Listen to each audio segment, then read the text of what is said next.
lot of confusion surrounding if and when you should test for COVID, what test you should use, and if you were exposed but don't have any symptoms, should you test? Well, Wake Up Charlotte's Megan Bragg verifies all those questions for you this morning.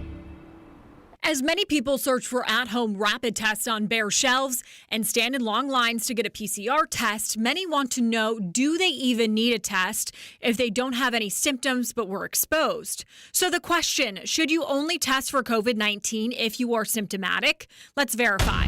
Our sources, cardiologist Dr. Pyle Coley, South Carolina Department of Health and Environmental Control, also known as DHEC, and the Cleveland Clinic. DHEC advises people who have had close contact with someone with a confirmed case of COVID-19 to test at least 5 days after the contact, whether or not they have symptoms. Some doctors suggest getting it done sooner. If I have been potentially exposed to somebody, for example, with travel, you want to wait 2 to 3 days after that exposure, and you want to use a PCR test, which is very sensitive. The key is which test you are using. Dr. Coley says a PCR test is the most accurate when it comes to people who do not have symptoms. Those are analyzed in a lab. According to the Cleveland Clinic, the test is so sensitive, it can detect small amounts of virus material.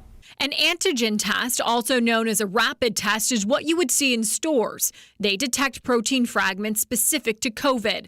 While these tests are less sensitive, Dr. Coley says scientists believe the Omicron variant shows up in your system faster than other COVID strands. This is a little different than what we saw with Delta. So with Delta, we were waiting 3 to 5 days before we test, but the incubation period of the Omicron variant appears to be shorter. So we really want to test around day 2 or day 3. So we can verify that no, you should not test for COVID-19 only if you are symptomatic. Doctors suggest if you have come in contact with someone, get a PCR test if you can, because that is more sensitive than a rapid test.